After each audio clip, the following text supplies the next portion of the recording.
Suddenly, I heard a group of street dogs barking. अचानक मी ऐकलं की रस्त्यावरती काही कुत्र्याच्या झुंडी भुंकत होत्या. सडनली काय लागलंय त्याला तर एल वाय. एल वाय म्हणजेच ॲडवर्ब. सडन त्याचं ॲडजेक्टिव्ह होतं. फ्युरियसली इन द डिस्टन्स, अतिशय फ्युरियसली. फ्युरियसली म्हणजे त्वेषाने. त्वेषाने ते कुत्रे त्याच्यावरती भुंकत होते. I chose to ignore the commotion. आणि लेखकाने विचार केला की दुर्लक्ष करूया, कारण कुत्र्याचं भुंकणं हे नॉर्मल आहे. इग्नोरचं नाव होतं इग्नोरन्स. द कमोशन, तो जो गोंधळ आहे त्या गोंधळाकडे दुर्लक्ष करण्याचा त्याने विचार केला.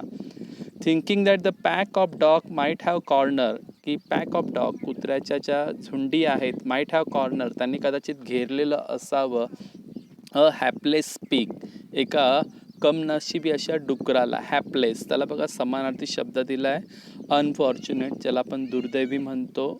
कमोशनचा पण अर्थ बाजूला पिंक बॉक्समध्ये दिला आहे, नॉईज अँड कन्फ्युजन. मग त्या लेखाला वाटलं कुत्र्याने त्या डुकराला घेरलं आहे. But soon the barking became louder, पण हळूहळू त्या कुत्र्याचं भुंकणं जे होतं ते वाढतच गेलं. लाऊडर काय लागलं बघा त्याला, ER, म्हणजे कोणती degree, comparative degree. Loud, louder, loudest. And more aggressive, आणि ते कुत्रे अतिशय ॲग्रेसिव्ह झाले, आक्रमक झाले. मोर ॲग्रेसिव्ह ही सुद्धा कंपॅरेटिव्ह डिग्री आहे. Aggressive, more aggressive, most aggressive. Positive degree, comparative degree, superlative degree.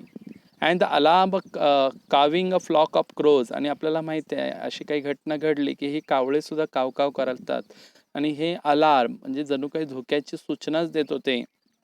Calving a flock of crows, आणि कावकाव चालू होतं. फ्लॉक ऑफ क्रोज कोणाचं, तर कावळ्यांच्या थव्यांचं वगैरे. ॲडेड टू द ककोफोनी, आणि त्यांचं कर्कश ओरडणं जे होतं ते अतिशय ककोफोनी होतं. ककोफोनीला बघा बाजूला समानार्थी शब्द दिलाय, लाऊड, हार्श नॉईज, कर्कश असा आवाज. I also heard the disturbance approaching closer, मी ऐकलं की हळूहळू जो गोंधळ आहे तो जवळ यायला लागला होता. Disturbance approaching closure.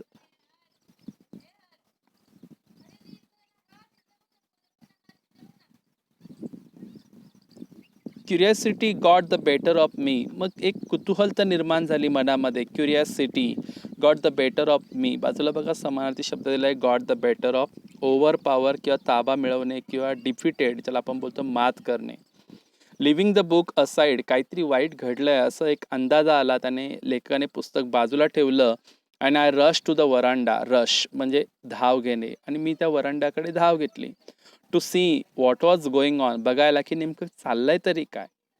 I glance toward the roof of the club house, आणि मी सहज ग्लान्स म्हणजेच नजर टाकणे. Glance toward the roof of the club house, बाजूलाच आपण बघितलं की त्यांच्या घराच्या बाजूलाच क्लब हाऊस होतं, तिथे त्याने नजर टाकली. अँड सॉ समथिंग हॉरिबल, आणि जेव्हा त्याने बघितलं काहीतरी हॉरिबल असं दिसलं. अ बिग मेल लंगूर, एक मोठं नर. लंगूरची जी लंगूर आपण ज्याला म्हणतो नर लंगूर, माकडाची जात आहे.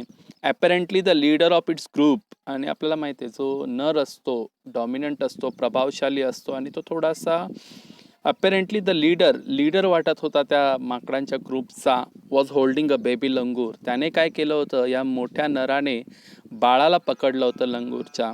In his hand and mercilessly, निर्दयीपणे. मर्सिलेसलीला बाजूला बघा शब्द दिलेला आहे क्रुएली, आपण ज्याला म्हणतो मर्सिलेसली, क्रुएली. तर mercilessly biting it all over, आणि तो चावत होता all over with a definite intent to kill, त्याची इच्छा होती की त्या माकडाच्या पिल्लाला मारून टाकायचं, बारक्या पिल्लाला मारायचं. Definite intent to kill. मर्सिलेसलीला बघा एलवाय लागलाय. एलवाय म्हणजेच ॲडवर्ब, त्याचं ॲडजेक्टिव्ह होतं मर्सिलेस. मर्सी त्याचं नाऊन आहे. द हेल्पलेस मदर, आता हा सगळा जो प्रकार होता ती माकडी बघत होती, पण ती हेल्पलेस होती, ती काहीच करू शकत नव्हती. मी कालच तुम्हाला प्रस्तावनेमध्ये सांगितलं की आपल्याकडे जशी पुरुष प्रधान संस्कृती आहे की स्त्रिया काही हतबल असतात पुरुषांच्या समोर, त्या काही बोलत नाही पुरुषांनी डिसिजन घेतल्याप्रमाणे. त्याप्रमाणे इथे the helpless mother of the baby, ती जे बेबीची जी आई होती त्या माकडिणीची, त्या माकडाच्या पिल्लाचे. माकडीण जी होती ती हेल्पलेस होती, काहीच करू शकत नव्हती. And the other lesser member, आता त्यांचा जो घोळका होता माकडांचा, बाकीचे जे लेसर मेंबर होते तेही काही करत नव्हते. लंगूर ग्रुप वर स्कॅटर, आणि हा सगळा प्रकार चालताना सगळे विखुरले. स्कॅटर ऑन द रूफ, कुठे तर छपरावरती, पत्र्यावरती. स्कॅटर, स्कॅटर म्हणजेच विखुरणे. Of the building nearby, जवळपासच्या बिल्डिंगमध्ये. वॉचिंग द बेबी, आणि ती आई आणि ते बाकीचे माकडं बघत होते, बिंग किल्ड, की आपल्या बाळाला मारलं जात आहे. I recall the terrible custom, या लेखकाला पटकन रिकॉल्ड, आठवण झाली. रिकॉल म्हणजेच आठवणे. The terrible custom, how is the custom terrible, so terrible is a adjective. Terrible म्हणजेच भयानक, की ह्या प्राण्यांमध्ये पण एक भयानक अशी कस्टम असते, परंपरा असते इन ॲनिमल क्लॅन, त्यांच्या वंशामध्ये. क्लॅन, बाजूला बघा शब्द दिला आहे क्लॅनला, अ व्हेरी लार्ज फॅमिली, त्याला आपण क्लॅन असं म्हणतो. तर त्यांच्या वंशामध्ये, त्यांच्यामध्ये सुद्धा एक परंपरा होती, according to which a dominant male, आणि त्या परंपरेनुसार त्या माकडांच्या घोळक्यामध्ये जो नर होता, जो डॉमिनंट होता, अतिशय प्रभावशाली होता. डॉमिनंटला बघा समानार्थी शब्द दिला आहे, पॉवरफुल, किंवा ज्याला आपण सुपेरियर असं म्हणतो.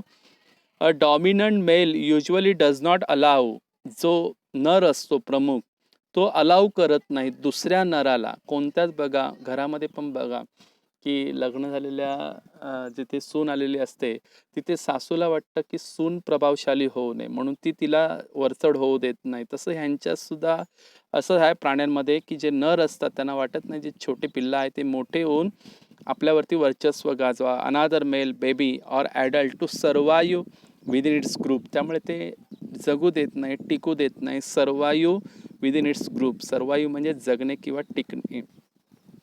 विदाउट लुझिंग एनी टाईम, वेळ न दवडता, I gathered a stout stick. Stout हा शब्द लक्षात ठेवा, परीक्षेला विचारला तो. स्टाउट म्हणजेच मजबूत आपण ज्याला म्हणतो. मी पटकन एक मजबूत काठी घेतली, स्टाउट स्टिक घेतली. I gathered a stout stick. Stout म्हणजेच मजबूत, दणकट, आपण ज्याला स्ट्रॉंग बोलतो. इन वन हँड, एका हातामध्ये ती काठी घेतली. And hurled a piece of stone, आणि दगड घेतले आणि ते त्या पीस ऑफ स्टोन, दगड त्याच्याकडे हर्ल्ड म्हणजेच झोकावणे आपण बोलतो, किंवा फेकून मारणे आपण असं म्हणतो. ॲट द मराउंडिंग लंगूर, कोणाकडे तर त्या उद्धट अशा लंगूरकडे. मराउंडिंग लंगूर, हाऊ इज द लंगूर, तर मराउंडिंग. सो मराउंडिंग इज अ ॲडजेक्टिव्ह आणि लंगूर इज अ नाउन. मराउंडिंगला बघा समानार्थी शब्द दिला आहे, searching for something to steal or attack, जो हल्ला करण्याच्या प्रयत्नामध्ये असतो. त्या मराउंडिंग लंगूरकडे मी काही दगड मारले, काठी मारली. द लंगूर वॉज सो इन्फ्युरेटेड, आणि त्यामुळे तो जो नर लंगूर होता तो खूप चिडला. आपण बघू, कुत्र्याचं भांडण चालू असेल तर दगड मारतो मध्ये, ते कुत्रे अजून एकमेकांवरती त्वेषाने जातात. त्याचप्रमाणे हा लंगूर सुद्धा तसा झाला, सो इन्फ्युरेटेड. इन्फ्युरेटेड म्हणजे चिडणे, ज्याला आपण बोलतो got angry. That in hardly took any notice of my assault, की मी एवढे दगड मारतोय हे पण कळत नव्हतं, एवढा तो त्वेष त्या लंगूरला किंवा त्या नर माकडाला आला होता. But then I started throwing more stone, मग अजून दगड मी मारले. The dogs on their part, आता आजूबाजूला तर कुत्रे होते. मी जेव्हा दगड मारत होतो, कुत्रे त्यांच्या वतीने raise their pitch of cry, भुंकणं त्यांचं वाढवत होते. The change circumstances and the sudden unexpected attack, बदललेली परिस्थिती. द चेंज सर्कमस्टन्सेस म्हणजेच परिस्थिती, ज्याला आपण सिच्युएशन म्हणतो. And the sudden unexpected attack, आणि अचानक झालेला हा हल्ला होता. Unexpected attack, how is a attack, unexpected. So unexpected is a adjective and attack is a noun. कोणी हल्ला केला होता, अननोन क्वार्टर्स फोर्स द लंगूर, त्यामुळे त्या लंगूरला अचानक झालेल्या हल्ल्यामुळे ड्रॉप द बेबी, त्या बाळाला किंवा त्या माकडीच्या बाळाला टाकावं लागलं. फ्रॉम द स्लोपिंग रूप, पत्रा जो होता तो स्लोप उतरता होता, ओव्हर द वरांडा, तिथून त्याला टाकावं लागलं. द बेबी वॉज लिस्टलेस, त्याला समानार्थी शब्द बघा दिला, विदाऊट एनी एनर्जी आपण म्हणतो. कोणतंही काम केल्यावरती आपल्याकडे बघा ऊर्जा राहत नाही, विदाऊट एनी एनर्जी, त्याला लिस्टलेस म्हणतो. ते बाळ आता लिस्टलेस झालं होतं and appear to be dead, आणि असं वाटतं जणू काय ते मृत झालं की काय. डाय त्याचं नाव नव्हतं, dead. As its body started to slide down. आता उतरतं छप्पर असल्यामुळे हळूहळू त्याचं शरीर खाली सरकायला लागलं. स्लाइड डाऊन, त्याला समानार्थी शब्द दिलाय बघा, मूव्ह डाऊनवर्ड्स. तर ते slide down the excitement of the pack of dogs. त्यामुळे आता आपल्याला भक्ष्य खायला मिळतं की काय. कुत्रे बघा, दोन टपले होते, एक नर पण होता, मोठा नर, आणि कुत्रे सुद्धा. पॅक ऑफ डॉग्स ग्रीव मेनी फोल्ड. त्यांची उत्सुकता वाढली, मेनी फोल्ड, अधिक पटीने, ज्याला आपण बोलतो more and more. At the prospect of good kill. त्यांना वाटलं की बरं झालं की आपल्याला आता चांगलं भक्ष्य मिळालं. प्रॉस्पेक्टला बघा समानार्थी शब्द दिला, फ्युचर बेनिफिट आपण ज्याला म्हणतो, भविष्यातला फायदा, की आपल्याला आता कुत्ते माकडींचं पिल्लू खायला मिळेल. गुड किल अँड मील, आणि आपलं चांगल्या प्रकारचं मील होईल, जेवण होईल, असं त्यांना वाटायला लागलं. Keeping the dogs.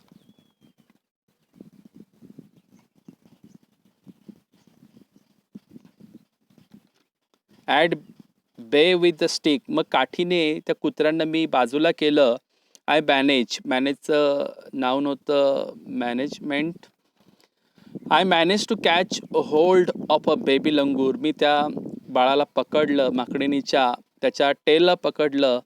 Just it tip over the age of the tiled roof. जेव्हा तो छपरावरनं हळूहळू खाली येत होता. The baby appeared inert. ते जे बाळ होतं ते काहीसं इनर्ट वाटत होतं. इनर्ट म्हणजेच निष्क्रिय, पॉवरलेस, ज्याला आपण बोलतो मोशनलेस, गतिहीन वाटत होतं. त्याच्यामध्ये कुठलीच शक्ती उरली नव्हती. इनर्ट झाला होता. अँड लाईफलेस, जीव उरला नव्हता. It was indeed a male baby. खरंच लेखकाचा अंदाज खरा ठरला की हे मेलच होतं. त्यामुळे आपण कसं म्हणतो बघा की मेल जो आहे तो दुसऱ्या नरला टिकू देत नाहीये, आणि तो अंदाज लेखाचा खरा ठरला होता. By this time my parents and sister had come out. तेवढ्यात माझे आई बाबा आले, बहीण आली. टू द वरांडा वर विटनेसिंग, आणि त्यांनी हे सगळं त्यांच्या डोळ्यांनी पाहिलं. विटनेसिंग, डोळ्यांनी पाहिलं. माय रेस्क्यू, की मी जी सुटका करतोय ते. माय रेस्क्यू ऑपरेशन, ही जी सुटका मोहीम चालली आहे त्याला रेस्क्यू ऑपरेशन म्हटलंय. Some of our neighbours had also gathered. आमचे शेजारचे सुद्धा आले. ऑल्सो गॅदर, गॅदरचं नाऊन काय होतं तर गॅदरिंग. गॅदरचं नाऊन गॅदरिंग होतं in the distance. I took the baby langur to our backyard. मी त्या माकडींच्या पिल्लाला घेऊन बॅकयार्डमध्ये गेलो. अँड जेंटली लेड हिम, आणि त्याला हळूच तिथे ठेवलं. जेंटली, काय लागलंय बघा त्याला, एलवाय. एलवाय म्हणजेच ॲडवर्ब, त्याचं ॲडजेक्टिव्ह होतं जेंटल, आणि त्याचं एजंट नाऊन होतं जेंटलमॅन. लेड हिम, त्याला ठेवलं, laid. On the floor inside the poultry coop. Coop म्हणजेच खुराडे, जे आपण कोंबड्यांना ठेवण्यासाठी वापरतो. A cage for poultry. Coop म्हणजेच अ केज फॉर पोल्ट्री आपण ज्याला म्हणतो. तिथे ठेवलं. His body was full of deep bite. त्याच्या शरीराला खोलवर असं चावलं गेलं होतं. डीप, डीपचं नाऊन काय होतं तर डीपचं नाऊन डेप्थ होतं. अँड स्क्रॅच, त्याला ओरबडलं होतं, स्क्रॅच केलं होतं. स्क्रॅचचं नाऊन होतं स्क्रॅचिंग. ब्लड वॉज उझिंग, त्या जखमेतून रक्त असं उझिंग, बाहेर पडत होतं. महत्त्वाचा शब्द आहे उझिंग. रिलीजिंग किंवा बाहेर पडणे. ओव्हरफ्लोविंग आपण म्हणतो, ओझिंग, ओव्हरफ्लोविंग. त्या जखमेतून रक्त बाहेर पडत होतं. From some of the wounds. The baby remain motionless. बाळ तसंच मोशनलेस, आता कुठलीच हालचाल करत नव्हतं, मोशनलेस होतं. माय फादर प्रोव्हायडेड. बाबांनी मला आणून दिलं. प्रोव्हाइडचं नाऊन होतं प्रोव्हिजन. प्रोव्हाइडचं नाऊन होतं प्रोव्हिजन. फर्स्ट एड, प्रथम उपचाराची जी पेटी असते ती आणून दिली. टू क्लीन द वुंड, जखम स्वच्छ करण्यासाठी. अँड स्टॉप द ब्लिडिंग, आणि त्याच्यामुळे ते जो ब्लिडिंग आहे, रक्तस्राव आपण ज्याला म्हणतो, तो थांबला. आय वॉज रिलीव्ड, मला सुद्धा थोडंसं मुक्त झाल्यासारखं वाटलं. रिलीव्हचं नाऊन होतं relief. To find out that the baby was breathing, की मला पण बरं वाटलं की ते माकडीचं बाळ अजून जिवंत होतं, ब्रीदिंग करत होतं ते. Even though his a breath were shallow, त्याचा श्वास आता खोलवर झाला होता, उथळ असा झाला होता. स्प्लॅशेस ऑफ कोल्ड वॉटर, थोडंसं पाणी मी शिंपडलं. मेड द बेबी स्टर, आणि त्याच्यामुळे ते बाळ थोडंसं हालचाल करायला लागलं. स्टर, ज्याला आपण समानार्थी शब्द आहे मूव, हालचाल करायला लागलं. अँड आफ्टर अ फ्यू शेकी अटेम्प्ट, त्याला जोरजोरात हलवल्यानंतर, शेकी अटेम्प्ट, त्याला हलवल्यानंतर ही सॅट अप, ते उठून बसलं. He was in a state of shock, त्याला जणू काही धक्काच बसला होता. शॉकचं नाव होतं शॉकिंग. स्टार्टेड अ ट्रेम्बलिंग, आणि हळूहळू तो थरथरायला लागला. ट्रेम्बलिंग लाईक अ लीफ, जसं वारा आल्यावरती कसं पान थरथरतं इन द विंड, तसं त्याचं शरीर थरथरायला लागलं. His two little twinkling eyes, त्याचे 2 चमकणारे डोळे वेल्ड अप, आता ते भरून आले होते. वेल्ड अप म्हणजेच भरून येणे. With a tears and he started to sob, आणि तो हुंदके देऊन रडायला लागला. सॉब म्हणजे हुंदके देऊन रडणे. अ मफल्ड क्राय, शांतपणे रडत होता. मफल्ड त्याला समानार्थी शब्द आहे कॉयटन किंवा सप्रेस साऊंड. लहान मुलं बघा रडताना असं हुंदकी देऊन रडतात, तसं मफल आपण ज्याला म्हणतो, muffle cry.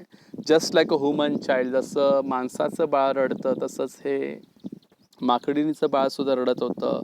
After experiencing trauma, त्याला काय होतं ते त्या ट्रॉमा म्हणजे वेदना, त्याला समानार्थी शब्द दिलाय बघा ग्रेट डिस्ट्रेस आपण ज्याला म्हणतो. ट्रॉमा, वेदना होत होत्या. I offered him a peeled banana, मी त्याला सोललेलं केळी दिली. विच ही ॲक्सेप्टेड, त्याने ते घेतलं सुद्धा. ॲक्सेप्ट त्याचं नाव होतं acceptance. With his unsteady hand, अजूनही अंगात ताकद नव्हती, हात असे थरथरत होते, अनस्टेडी होते, स्थिर नव्हते, अनस्टेडी होते. And began talking hesitant bites. मग आता आपण सुद्धा बघा पाहुणे म्हणून कोणाकडे गेलो तर एखादी वस्तू त्यांनी दिली की आपण नको म्हणतो, घ्यायची इच्छा असते पण आपण नाही नाही म्हणतो, हेजिटंट बाईट्स म्हणतो. तसंच ते ह्या माकडीच्या पिल्लून सुद्धा हेजिटंट बाईट्स चालू होतं त्याचं. माय अटेन्शन वॉज फिक्स, माझं लक्ष केंद्रित झालं on the revival of the baby लंगूर, की मी त्या माकडीच्या पिल्लाची रिवायवल म्हणजे ज्याला आपण बोलतो सुटका, रिवायवल त्याचं ॲडजेक्टिव्ह आहे. Revival of the baby langur. Suddenly I had an uncanny feeling, पण मला थोडंसं अस्वस्थ झाल्यासारखं वाटायला लागलं. अनकॅनी फिलिंग वाटलं. अनकॅनी म्हणजेच अनकम्फर्टेबल आपण ज्याला म्हणतो. ऑफ बिंग वॉच, कोणीतरी मला बघतंय. I turn away from the coop, मी त्या खुराड्यातनं वळलो. अँड लुक्ड अप, आणि वरती पाहिलं. देअर सॅट द मदर, बघतो तर काय त्या माकडी पिल्लाची माकडीन तिथे आली होती. मदर लंगूर आली होती ऑन द किचन रूफ, त्या किचन रूफवरती ती बसली होती. वॉचिंग एव्हरी मूव, प्रत्येक हालचाल ती बघत होती. आय मेड, माझ्यावरती लक्ष ठेवून ती होती. मूवचं नाव होतं movement. She simply sat there, ती तिथेच बसून राहिली क्वाइटली, शांतपणे. ॲज इफ कन्व्हिन्स, तिच्या मनाची खात्री पटली होती. कन्व्हिन्स म्हणजे खात्री पटणे. That no harm was being done, तिला माहिती होतं की आपलं पिल्लू ज्याच्या हातात आहे तो त्याला काही इजा करणार नाही. नो हार्म, हार्मचा ॲडजेक्टिव्ह काय होतं, हार्मफुल किंवा हार्मलेस आपण ज्याला म्हणतो, to her child. Meanwhile the baby sense the presence of his mother, तेवढ्यात त्या बाळाला सुद्धा जाणीव झाली. सेन्सचं ॲडजेक्टिव्ह काय होतं तर सेन्सिबल होतं. द प्रेझेन्सचं वर्ब होतं present of his mother. And started to sob, आणि ते आईला बघताच ते बाळ हुंदके द्यायला लागलं. सॉब म्हणजेच हुंदके देणे. And cry a little louder, आणि थोडंसं रडायला लागलं ते मोठ्या आवाजाने, कारण त्याला आता कळलं की आपली आई तिथे आहे. लाऊडर कोणती डिग्री आहे तर comparative. Louder, loudest. Positive degree, comparative degree, superlative degree. I retreated, मग आई जवळ यावी, कारण आपण तिथे असताना आई जवळ येणार नाही म्हणून हा हळूच माघारी शिरला. From the door of the coop, त्या कुऱ्हाड्यापासून. टू अलाव द मदर, आणि आईला येऊ दिलं. To access to her baby, आपल्या बाळाकडे. इमिजिएटली द मदर डिसेंडेड, आणि आईने बघितलं की लेखक गेलाय, त्यामुळे तो तिकडनं ती माकडी डिसेंडेड, खाली उतरली. डिसेंडेड म्हणजेच खाली उतरणे. On the floor of the coop, खुराड्याच्या. अँड पिकअप द बेबी, आणि त्या बाळाला आपल्या मांडीवरती घेतलं. इन हर आर्म्स, आपल्या बाहूमध्ये घेतलं. शी गेव द बेबी, आणि आल्यावरती तिने बाळाला पाहिलं. थोरो बॉडी इन्स्पेक्शन, पूर्णपणे शरीराचं निरीक्षण केलं. थोरो म्हणजेच पूर्णपणे. टू चेक हिज इंजुरी, की जखम तर नाही झाली आहे ना. अँड देन कडल, आणि मग आपल्या बाळाला कुशीत घेतलं. कडल म्हणजेच जवळ घेणे, ज्याला आपण समानार्थी शब्द दिला हेल्ड क्लोजली, जवळ घेतलं. कडल हिम टाईटलीला काय लागलं आहे तर एलवाय म्हणजेच ॲडवर्ब, त्याचं ॲडजेक्टिव्ह होतं टाईट, आणि त्याचं नाव होतं टाईटनेस. इन हर बॉसम, आपल्या छातीशी लावलं. बॉसम म्हणजेच छाती. The baby found a great solace. त्या बाळाला जेव्हा आईच्या कुशीत गेलं तेव्हा खूप त्याचं सॉलेस म्हणजे समाधान झालं, सांत्वन झालं. सॉलेसला समानार्थी शब्द आहे comfort and peace. Comfort and peace. मग बाळाला खूप सांत्वन झालं तिथे आल्यानंतर की आपल्या आईच्या कुशीत आपण आलोय.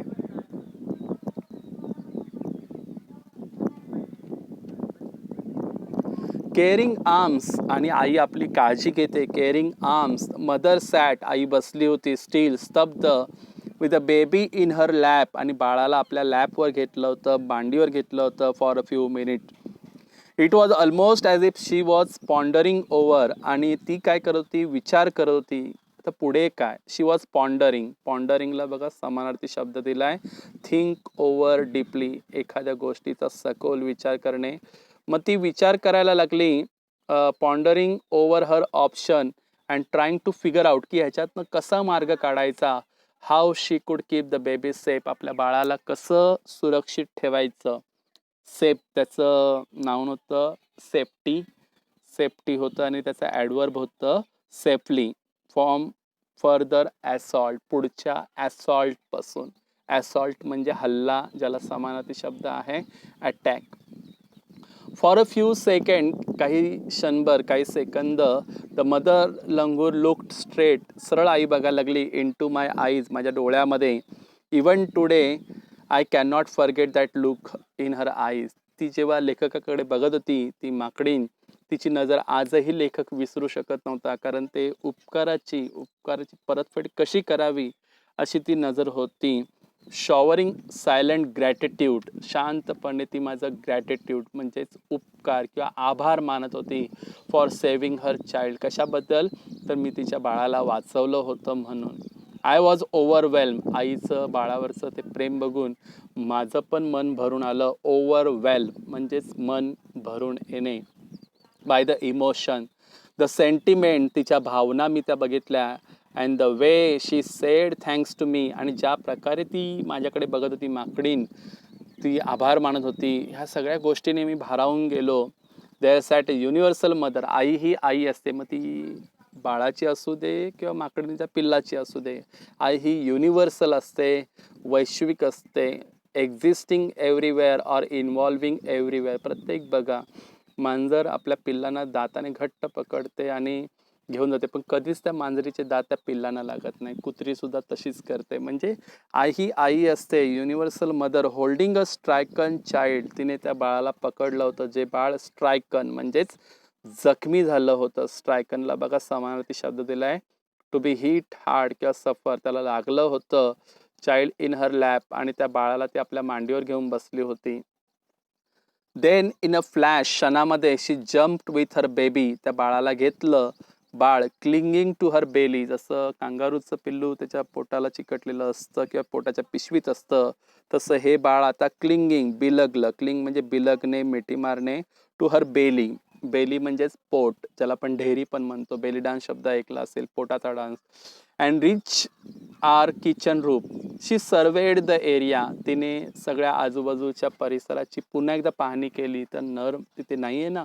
फॉर द विसियस मेल लंगूर, कारण हा खूप विसियस होता, ज्याला आपण बोलतो दुष्ट होता. विसियसला समानार्थी शब्द दिलाय बघा, इविल किंवा विकेड आपण ज्याला म्हणतो. विसियस, इविल किंवा विकेड.